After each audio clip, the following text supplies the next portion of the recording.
Hey CC families, this is the EEL portion of Essentials for tomorrow, week 2, since we are not going to meet together because of Hurricane Ida.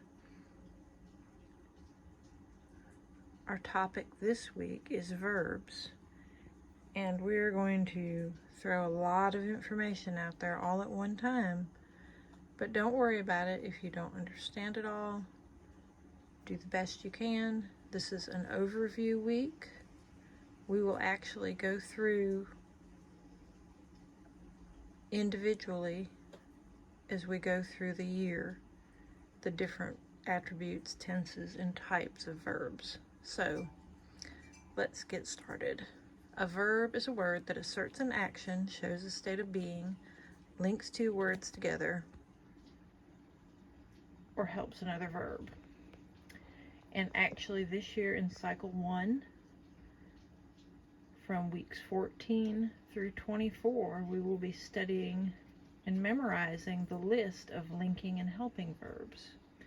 So our 4 verb types are intransitive, which means it does not transfer the action. See our example, Kaylee sings. Transitive verbs, which do transfer the action. Cannon plays Minecraft. Linking verbs, which link two words together. Benny is Josie's cat. And helping verbs, in this example, Josh has visited Bucky's. So those are our 4 verb types. If we come down here, we also have verb attributes.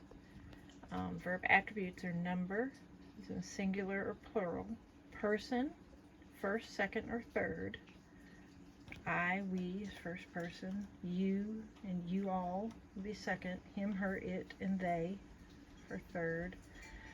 Voice, there's active voice and passive voice. As in, I packed a bag, it's where the subject is performing the action.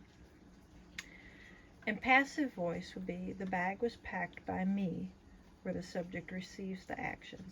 All the things we're going over right now are on chart C. There's also verb mood, indicative mood, which makes a statement or asks a question, imperative mood, which gives a command, and subjunctive mood, which implies a condition contrary to fact or expresses a wish. Also, on chart C, we have verb tenses. There are 12 verb tenses, and we get the 12 from the 3 times and the 4 forms. Time plus form gives us our tense. We have past, present, and future, and then our forms are simple, perfect, progressive, and perfect progressive. So all of that is a lot of information for chart C. The next chart that we are looking at this week is chart D. Chart D is the principal parts of verbs. And there are 5 principal parts of verbs.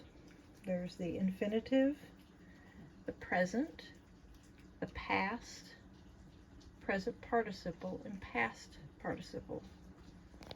The infinitive is to plus the verb. Present is your present form. In this case, like infinitive form would be to pack. Present would be pack or packs. The past form would be the verb plus ed, packed. The present participle is the verb plus ing, as in packing.